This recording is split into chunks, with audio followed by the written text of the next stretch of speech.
June 4, 1942. Over the Aleutian Islands, the sky was a broken mirror, shards of fog and sleet slicing through cold Alaskan air. Beneath the storm, a single engine screamed, metallic, desperate, a Japanese Zero. Its silver wings streaked with oil and sea spray, fought to stay aloft. The pilot, Flight Petty Officer Tadayoshi Koga, gripped the controls. His aircraft had taken a bullet through the oil line during a low-level raid over Dutch Harbor. He was losing power fast. Below him stretched a maze of tundra, bog, and frozen streams. Nowhere to land, nowhere to hide. Koga saw a small patch of green that looked solid. It wasn't. The wheels caught. The plane flipped violently. Silence followed. For hours, the wind whispered over the wreckage. Over a machine that had until then ruled the Pacific skies without challenge. Miles away, American radar tracked the vanished blip without knowing what had fallen. What lay on that marshy island would soon become the single most valuable prize in the Pacific Air War. A machine that would reveal the secrets of Japan's aerial supremacy. The Empire's deadliest weapon had just become America's teacher. In the early months of World War II, the Pacific belonged to Japan. From the first waves of the attack on Pearl Harbor in December 1941, a single aircraft became the symbol of Japanese might, the Mitsubishi A6M Zero. It was fast, light, and impossibly agile. Pilots who flew it believed they were untouchable. Opponents who faced it rarely lived long enough to disagree. The Zero had been born years earlier in the hangars of Mitsubishi Heavy Industries, under the direction of engineer Jiro Horikoshi. Japan's naval command had demanded an aircraft that could outclimb, outturn, and outfight anything in the world, even if it meant sacrificing armor and self-sealing fuel tanks. The result was a weapon of terrifying precision. The A6M weighed barely half as much as its American counterparts, yet could fly farther and fight longer. With a top speed over 330 miles per hour and a range exceeding 1,900 miles, it redefined what a carrier fighter could do. When Japan struck Pearl Harbor, Zeros escorted bombers across vast distances, unthinkable at the time for any other fighter. Within days, they dominated the skies over the Philippines, the Dutch East Indies, and Malaya. U.S. and British pilots, flying older P-40s and Buffaloes, were shredded in dogfights that seemed almost unfair. Survivors described the Zero as turning inside a thought, capable of maneuvers that physics shouldn't allow. By early 1942, American squadrons in the Pacific faced a crisis of faith. Intelligence officers couldn't even identify the aircraft correctly. Reports called it the new Japanese Type 00 carrier fighter, or sometimes Zeke after Allied codename lists began. Rumors spread that the Zero was built from secret alloys, powered by engines beyond Western understanding. It was a ghost machine, appearing from nowhere, striking and vanishing into cloud. At sea, the Imperial Japanese Navy advanced without pause. Wake Island, Singapore, the Dutch East Indies, all fell in swift succession. The Allies were retreating on every front. And above each defeat, the silver silhouette of the Zero marked Japan's dominance. American pilots grew cautious. Some refused to engage unless they held a clear altitude advantage. Commanders ordered boom and zoom tactics, dive, fire, and flee before the Zero could turn. Yet even these strategies were born from guesswork. No Allied engineer had ever examined one up close. The Zero remained an enigma. Meanwhile, Japan's confidence swelled. The aircraft's success reinforced a national illusion, that spiritual purity and skill outweighed technology or armor. Pilots were trained to value agility and sacrifice over protection. They believed their machines, like their cause, were invincible. By mid-1942, Japan's expansion reached northward, toward the fog-choked Aleutian Islands of Alaska. It was part of Admiral Isoroku Yamamoto's complex plan to divide American attention during the Midway Campaign. A smaller force would strike the Aleutians, drawing U.S. defenses away from the Central Pacific. Few knew it then. But this diversion, remote, brutal, and secondary, would yield one of the most decisive intelligence windfalls in aviation history. In the coming weeks, an Aleutian patrol would stumble upon what the Allies had prayed for since Pearl Harbor. A fully intact Japanese Zero, fallen not in flames but resting almost perfectly preserved in the frozen marshes of Akutan Island. The machine that had humiliated Allied air forces was about to betray its own secrets, piece by piece, bolt by bolt. The Aleutian Islands stretched like a shattered spine from Alaska toward Japan, 200 miles of wind, rock, and fog. Few places on Earth were as hostile to flight. Pilots described the weather as a living enemy. Blinding rain one minute, clear sky the next, followed by walls of cloud rolling off the Bering Sea without warning. Yet in June 1942, these islands became a front line. As Admiral Yamamoto launched his main strike against Midway, a secondary Japanese task force, under Vice Admiral Bushiro Hosogaya, advanced north toward the Aleutians. Their objectives were to bomb Dutch Harbor and occupy the remote islands of Kiska and Attu. The operation was small in scale but large in ambition. Japan sought to extend its defensive perimeter, threaten Alaska, and force the United States to split its attention. Among the pilots assigned to the Aleutian raid was Flight Petty Officer Tadayoshi Koga, 19 years old, flying Mitsubishi A6M20 number 4593 from the carrier Ryujo. Koga had trained under Japan's rigorous pre-war aviation program, a generation molded for sacrifice. Like many of his comrades, he believed in the myth of the Zero's invincibility. The aircraft had never been captured, never fallen into enemy hands intact. On June 4, 1942, Koga joined 15 Zeros escorting bombers bound for Dutch Harbor. The attack met heavy anti-aircraft fire. Several bombers were destroyed. One of Koga's wingmen was hit. During a low pass over the harbor, American gunners struck Koga's aircraft, rupturing its oil line. Smoke filled the cockpit. His engine coughed and began losing power, but Koga remained calm, a skill drilled into every Imperial pilot. He radioed his flight leader that he would attempt an emergency landing on Akutan Island, where Japanese submarines had been instructed to rescue downed airmen. But the Aleutians offered no safe landing ground. The island was a patchwork of moss-covered bogs and frozen tundra, deceptive and soft. From above, the surface appeared smooth, even solid, an illusion. Koga lowered his landing gear, gliding low, hoping the terrain would hold. It didn't. As his Zero touched down, the wheels dug deep into the marsh. The aircraft flipped violently nose first, tearing its tail from the earth before slamming inverted. The impact killed Koga instantly. The plane, however, remained remarkably intact. His comrades circled once, helpless, unable to land or radio for rescue without exposing themselves to American patrols. Believing Koga dead and the aircraft destroyed, they departed. The location was marked for later retrieval, but the fog thickened and the war moved on.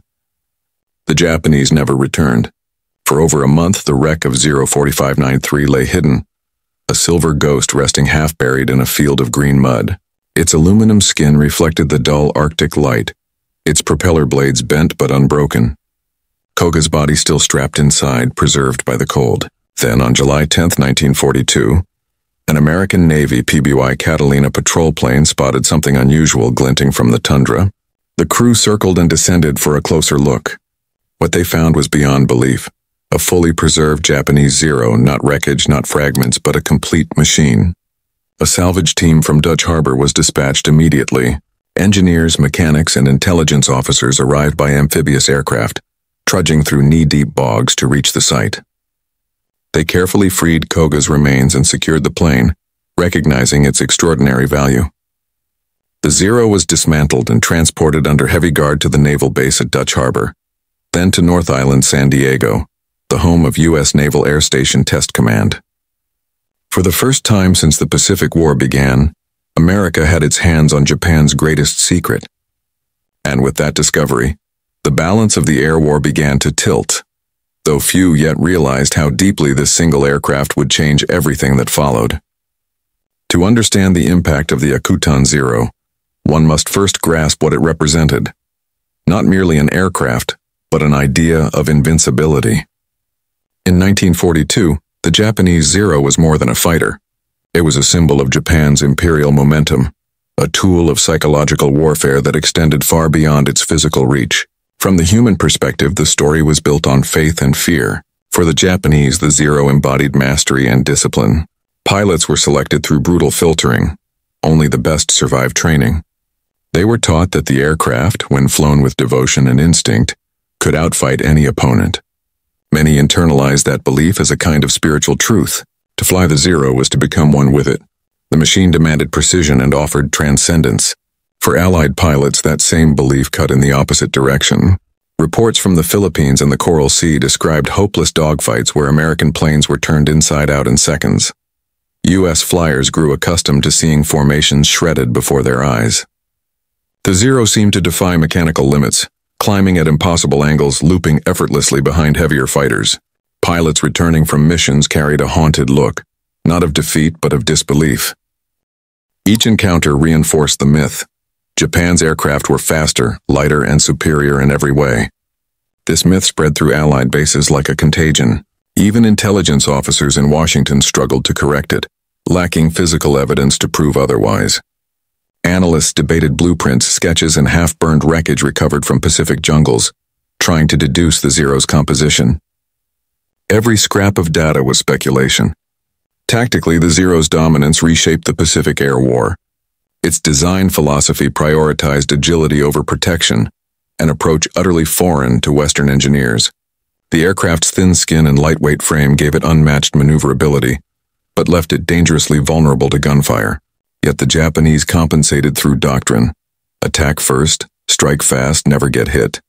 In dogfights, they excelled at low-speed turns, using tight spirals and vertical climbs to trap heavier American planes. In the early months of 1942, Allied squadrons tried everything. New formations, new tactics, even superstition. Some pilots claimed the only way to beat a Zero was not to fight one. Those who engaged on equal terms rarely survived.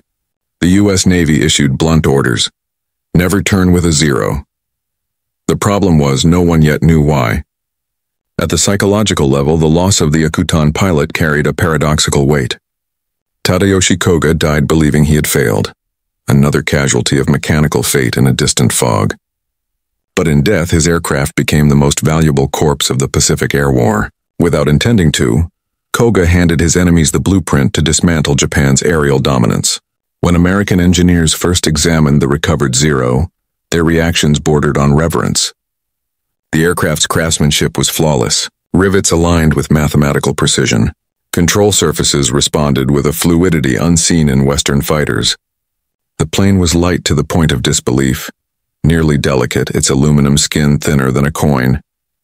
Yet it had crossed oceans and shattered squadrons. The Zero's engine, a Nakajima Sakai 12, impressed the Americans not for its power but its efficiency. Combined with an aerodynamic airframe and lightweight design, it produced range and maneuverability that defied comparison. Every aspect of the aircraft reflected a singular focus. Strike first, strike decisively, and trust skill over protection. But that philosophy carried seeds of failure. Once in Allied hands, the same features that made the Zero a legend revealed its limits. Its lack of armor meant one burst from .50 caliber machine guns could cripple it. Its unprotected fuel tanks turned hits into infernos. And its control surfaces, so light at low speed, stiffened dangerously at high velocity. A fatal flaw in modern energy-based combat. To American engineers, these discoveries turned awe into opportunity. For the first time, they could design tactics, training, and aircraft not around fear but understanding. The myth of invincibility had met a scalpel of reason. And as the Zero lay dissected under the Californian sun, the U.S. Navy prepared to use its own creation against it. The knowledge that agility alone could not conquer discipline, coordination, and science. The Akutan Zero transformed from wreckage to revelation. To the men who studied it, every bolt, panel, and control cable was a message from the enemy, one that had to be translated before the war turned again. At North Island Naval Air Station in San Diego, the captured Zero was carefully reassembled under the supervision of Lieutenant Commander Eddie R. Sanders, one of the Navy's most skilled test pilots. The plane, now repaired to flying condition, bore a simple code name, the Koga Zero. Mechanics replaced its damaged propeller, patched bullet holes, and cleaned its Sakai engine until it gleamed. For the first time, an American officer sat inside the cockpit of Japan's deadliest fighter and pushed the throttle forward. When Sanders took the Zero into the air, what he discovered was clarity. The aircraft's brilliance lay not in magic, but in trade-offs. Extreme performance purchased at the cost of survivability. It could outturn anything below 200 miles per hour, but once pushed beyond that speed, its controls stiffened to near paralysis. Its climb rate was excellent, yet it lost power sharply under stress. Sanders noted that the Zero's lightness, Once its advantage became its undoing in dives and high-speed chases. The results were logged in detail. Engineers and tacticians from both the Navy and Army Air Forces gathered to observe.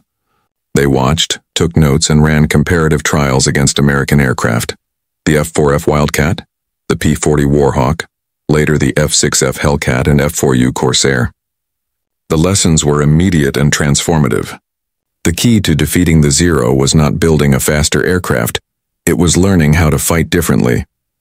U.S. pilots were instructed to exploit the Zero's rigidity at high speeds, to dive instead of turn, to attack from above and use brief, lethal burst before escaping vertically.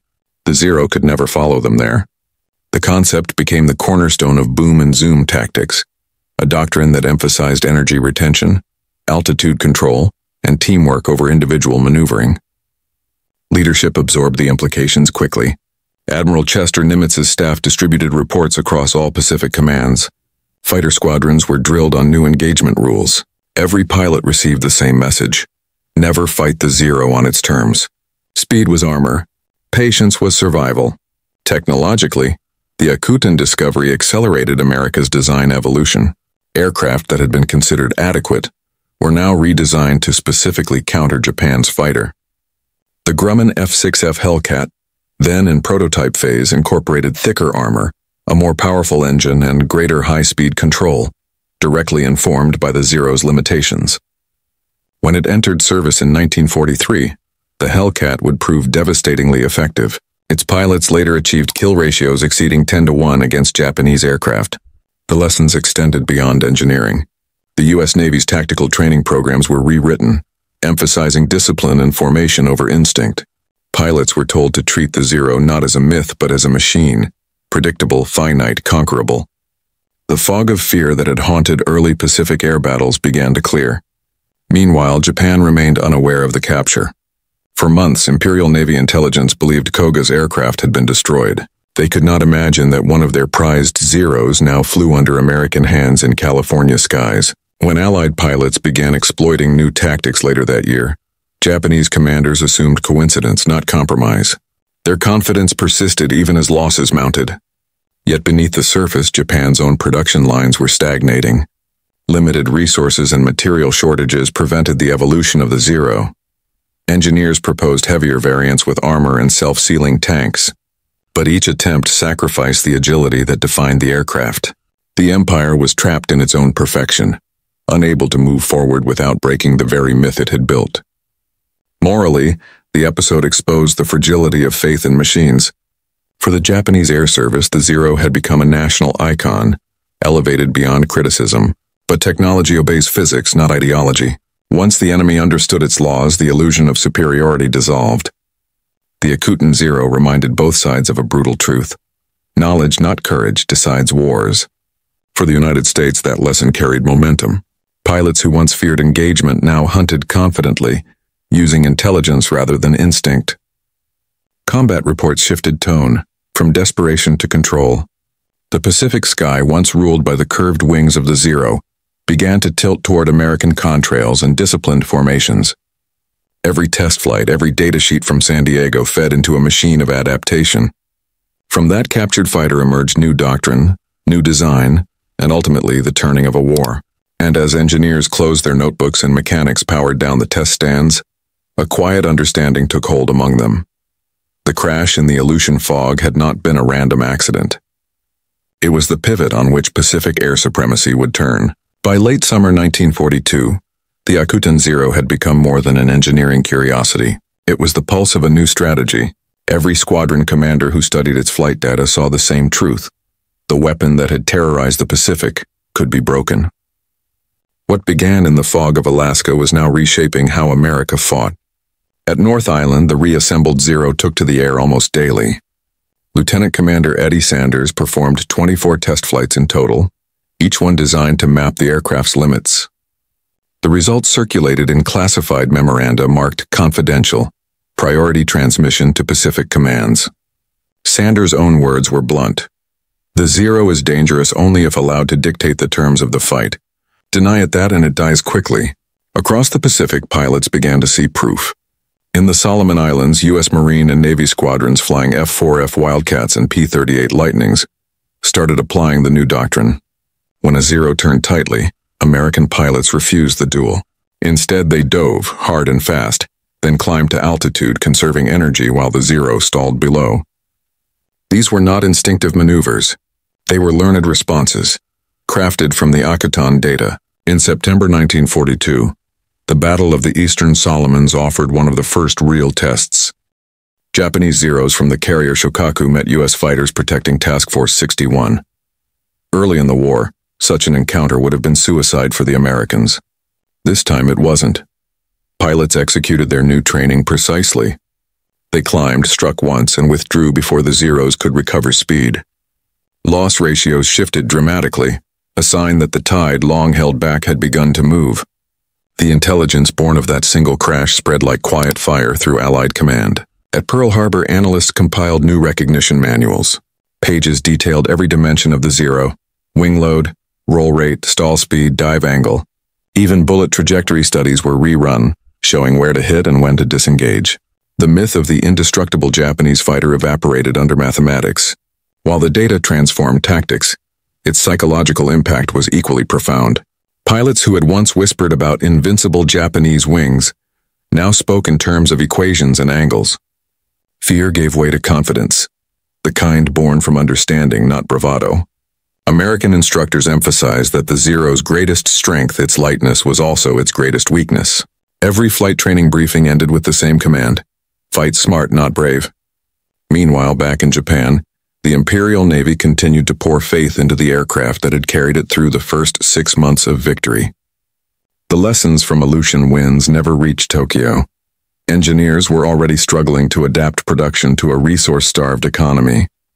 Aluminum shortages forced compromises. Newer models like the A6M5 gained speed but not durability. Pilots returning from combat reported alarming casualty rates, yet command dismissed them as isolated incidents. The moment of reversal was not sudden. It unfolded battle by battle, formation by formation. But its roots were buried in that bog on Akutan Island, where Koga's machine had rested unnoticed for weeks. By November 1942, when American and Japanese forces clashed over Guadalcanal, the Zero supremacy had fractured. U.S. pilots, many now trained directly on tactics derived from the Akutan tests, achieved kill ratios that would have been unthinkable months earlier. The Japanese still fought fiercely, but the balance had shifted. The air belonged to whoever understood the science of survival. In debriefings, American officers credited the breakthrough not to luck, but to discipline and data. The capture of the Zero had given them more than knowledge. It had given them belief in their own adaptability. The psychological dominance Japan once held in the sky was gone. And yet, behind every technical document, behind every maneuver taught in American flight schools, there lingered the ghost of that crash, the image of a young pilot descending into Aleutian fog, his engine failing, unaware that his fall would turn the war above the Pacific. The Zero had ruled through mystique. It would fall through revelation. In the testing fields of San Diego, the Akutan Zero sat like a captured animal, silent, motionless, stripped of its aura. What had once been Japan's edge in the sky was now an open book. Every day, engineers and pilots arrived before sunrise, notebooks in hand studying the fighter that had rewritten the first chapter of the Pacific War. By the end of 1942, the Zero had yielded its last secret. The data flowed directly into design rooms. At Grumman's factory in Bethpage, New York, engineers worked on prototypes of the F-6F Hellcat, an aircraft that would soon erase the Zero's reputation completely. The reports from North Island were their blueprint. They thickened armor around the cockpit, reinforced the wings, installed a 2,000-horsepower Pratt & Whitney R2800 engine, and ensured the plane retained control authority well above 400 miles per hour, the exact point where the Zero became sluggish. Every adjustment was deliberate, a direct countermeasure to the Akutan findings. The Hellcat wasn't elegant. It was heavy, square-shouldered, industrial. But it was engineered to survive and to destroy. By early 1943, the first production models were shipped to Pacific bases. The timing was brutal for Japan. Its carriers had been crippled at Midway. Its veteran pilots, the men who had made the Zero terrifying, were dying faster than they could be replaced. The Empire's training program, once methodical and elite, now rushed inexperienced recruits into cockpits. The gap between mastery and mortality widened with each sortie. Then came the proof of everything the Americans had learned. In August 1943, over the Solomon Islands, the Hellcat met the Zero in direct combat for the first time. The battle was short. Pilots applied the new doctrine: dive, fire, climb. They refused the lure of dogfighting. When the reports came back, they read like inversion. What once was defeat now became dominance. In one engagement, 8 Hellcats downed 12 Zeros without a single loss. The psychological reversal was absolute. At the same time, in laboratory hangars, engineers at Wright Field and the Bureau of Aeronautics conducted stress and fuel tests on Koga's aircraft. The results confirmed Sanders' earlier conclusions. The Zero could not sustain high G turns. Its fuel tanks ignited easily. Its light construction buckled under continuous fire. American ammunition was recalibrated to exploit these weaknesses. The findings were distributed as a technical manual titled Preliminary Report on Japanese Fighter Type 00. Each squadron received copies. For pilots heading into combat, it was the most valuable manual of the war, one written by an enemy's hand delivered through an accident of fate. From there, events accelerated. The Hellcat and later the Corsair entered widespread service. The skies over Rabaul, Truk, and the Marianas became test fields for America's new mastery. The kill ratios told the story plainly. For every American aircraft lost, 10 Japanese fighters fell. By mid-1944, Japan's Air Force was fighting extinction. Yet within Japan, the illusion persisted. Propaganda broadcasts still spoke of divine winds and the unbroken spirit of the Zero. But the truth was mathematical. The empire that once claimed aerial supremacy now faced annihilation through knowledge, the kind born not of ideology, but of analysis. The Akutan Zero, by then weathered and worn from testing, was placed on display for visiting officers. Its once glossy paint dulled by salt and time, it sat under hangar lights as a trophy, not of conquest but of understanding. Naval officers would pause before it in silence. Some saw it as luck, others saw inevitability, the outcome of industrial momentum meeting fragile perfection. Lieutenant Commander Sanders, reflecting years later, called it a silent ally. The aircraft had taught America more than enemy tactics. It had revealed a truth about modern warfare. Victory no longer belonged to the side with the bravest pilots. It belonged to the side that could learn the fastest. In the Pacific, that shift was already visible. The Zero, once a ghost of fear, was now hunted openly. American pilots, flying machines born from its own anatomy, swept the skies it once ruled. Japan's dream of eternal air superiority dissolved into smoke above island chains it could no longer defend. All of it traced back to one moment. One mistake, one engine failure, one crash in the frozen silence of Akutan. That day, the myth of invincibility hit the ground. By 1943, the Pacific War's rhythm had changed. What once began with Japan's flawless offensives now shifted to relentless American counterstrikes. The turning point was not a single battle, but a quiet accumulation of understanding, knowledge distilled from wreckage, flight reports, and one captured fighter. The Akutan Zero had become the foundation of a new order in the air. In every theater, the effects rippled outward. At Guadalcanal, the Marshalls and the Gilberts, U.S. fighter groups entered combat with confidence that bordered on inevitability. Pilots no longer feared close contact. The same men who once described the Zero as supernatural now dissected its maneuvers like chess openings. Combat briefings began with cold precision. Altitude thresholds, turn radii, energy management. Emotion was gone, replaced by calculation. The result was brutal efficiency. By late 1943, kill ratios told the story in pure numbers. The Hellcat, drawing directly from the Akutan data, achieved more than 5,000 aerial victories across the Pacific. The Corsair followed, delivering blows the Zero could not evade. At Rabaul, in one of the most decisive air campaigns of the war, American pilots claimed hundreds of kills in weeks. The Japanese Navy's air arm, once the most experienced in the world, was reduced to fragments. Behind every victory lay a chain of invisible decisions born from that captured machine. The Zero had taught Americans the exact limits of its design. The maximum roll rate before control froze, the altitude at which its engine thinned out, the angle of attack that turned maneuverability into drag. Each figure became a rule, each rule a tactic, each tactic a weapon. To the pilots in the field, it meant survival. For strategists, it meant momentum. The psychological tide had turned completely. Japan's superfighter no longer haunted the Pacific. It had become a target pattern in training manuals. Yet even as America advanced, the respect for the Zero remained. Test pilots and combat veterans alike spoke of it with a mixture of awe and pity. They knew what it represented, the brilliance of human design shackled by dogma. Japanese engineers had achieved near perfection for 1940, but they had no room left to evolve. Their masterpiece had become a cage. Meanwhile, on the home islands of Japan, news of mounting air losses filtered through military censorship. Propaganda continued to claim parity in the skies, but factories told the truth.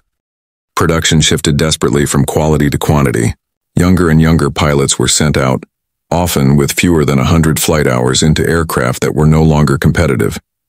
Their faith was fierce, but faith could not outclimb a Hellcat. In the U-wing's tom, the intelligence community quietly celebrated the unseen victory. The Akutan Zero had proven the value of technical capture, a lesson that would shape military doctrine long after the war. The concept of exploitation through recovery became standard. Every enemy machine, every document, every radio frequency was a potential key. Intelligence was no longer support. It was strategy. By early 1944, Japan's air superiority had evaporated. Its remaining Zero squadrons, now outnumbered and outclassed, shifted to desperate defense of the home front. The aircraft that had once ruled the Pacific had become a relic of an earlier war, graceful, agile, but obsolete in a sky dominated by speed, armor, and industrial mass. The Akutan Zero itself, still stored in the United States, had fulfilled its purpose. It no longer needed to fly. Its lessons had already crossed oceans. The myth was gone. What remained was the equation, the raw, unromantic logic of adaptation. Japan never fully recovered from the loss of the Zero's mystique. By 1944, its air strategy was fractured, a mix of outdated doctrine and dwindling resources. The empire that had once shocked the world with precision raids now fought from desperation. The same aircraft that symbolized its rise now embodied its decline. In the Pacific skies, the Zero was no longer feared. Pilots who once executed graceful combat turns now flew suicide dives. The spirit of the aircraft, light, elegant, pure, had been distorted into a weapon of sacrifice. By 1945, many Zeros were converted for Tokotai missions, the kamikaze program. Young men, often barely trained, were ordered to die in aircraft that could no longer win. The machine that once promised supremacy had become an instrument of finality. For the Americans, the psychological impact of this reversal was immense. In 2 short years, they had gone from underdogs to engineers of dominance. The victory was not born solely of numbers or machines, but of knowledge. The crash in Akutan had proven a principle that reshaped 20th century warfare. Superiority comes from comprehension, not myth. Reports written at the end of 1943 by U.S. Naval Intelligence credited the Akutan discovery directly for advancements in both fighter design and combat tactics. The document read simply, "No other single event has contributed more to the reversal of our air fortunes in the Pacific." That line echoed quietly through command rooms and hangars alike. It was not triumphal, it was clinical. The Americans knew what they had taken from that aircraft went beyond technology. It was the dismantling of an illusion. In Japan, the loss of the Zero's prestige hit deeper than the battlefield. It fractured morale. For years, the fighter had been presented as proof of divine superiority, the airborne extension of the Emperor's will. When it began to fall in flames over the Pacific, that spiritual narrative collapsed. Engineers understood the reality. They were fighting an industrial war with outdated tools. But ideology forbade acknowledgement. The Zero remained the guardian of the empire even as it became its gravestone. When the war finally ended in August 1945, thousands of Zeros sat abandoned on airfields across Asia and the Pacific. Some had been stripped for parts. Others were left intact, their engines silent, wings corroding under tropical rain. They were relics of a nation that had believed perfection could defy evolution. The Akutan Zero itself survived only briefly. After years of testing and display, it was damaged in a ground accident and later scrapped, its remains lost to time. Yet its shadow remained long after its metal disappeared. In flight schools, engineers spoke of it as the aircraft that turned the Pacific sky. Historians would later call it the most valuable wreck in aviation history. The lessons drawn from its capture shaped the DNA of post-war air power, reconnaissance, reverse engineering, and the relentless study of enemy technology. The Zero had taught both sides that mastery was temporary, that every advantage could be undone by curiosity and method. The Japanese pilot who fell in that Aleutian fog, Tadayoshi Koga, never knew his fate's reach. His crash was a moment of silence in a war of thunder, a pause that shifted momentum without a gunshot. In the end, the Akutan Zero became a parable of modern warfare, the perfect machine undone not by fire but by understanding. History often remembers wars through explosions, great battles, decisive victories, the roar of engines over oceans. Yet sometimes it turns on silence. A single aircraft lying upside down in an Alaskan marsh changed the balance of an entire war. The Akutan Zero did not explode, it whispered. Its silence allowed engineers, pilots, and strategists to listen, to learn. What they discovered was not just the secret of Japan's technology, but the deeper truth of modern conflict. Knowledge defeats myth. The Zero had ruled by mystery, its grace mistaken for invincibility. Once its mechanisms were exposed, its legend dissolved, and with it Japan's dominance in the Pacific sky. That moment reshaped the idea of superiority in warfare. Power no longer belonged to the side with the boldest weapon, but to the side that understood its opponent best. Every bolt, every measurement, every maneuver studied from that wreckage became a quiet victory, proof that comprehension was stronger than fear. Koga's fatal landing was an accident of geography and circumstance, yet its consequences rippled through nations. His Zero became a textbook, a warning, and eventually a symbol. The Americans did not destroy it. They studied it, and through that study they destroyed the myth that sustained Japan's air war. When the last Zeros fell from the sky, they left behind not defeat but a lesson. No creation, no empire, no ideal is untouchable once it is understood. The Bhutan wreck lies forgotten beneath layers of moss and time, but its legacy endures in every flight manual, every combat briefing, every doctrine that prizes analysis over arrogance.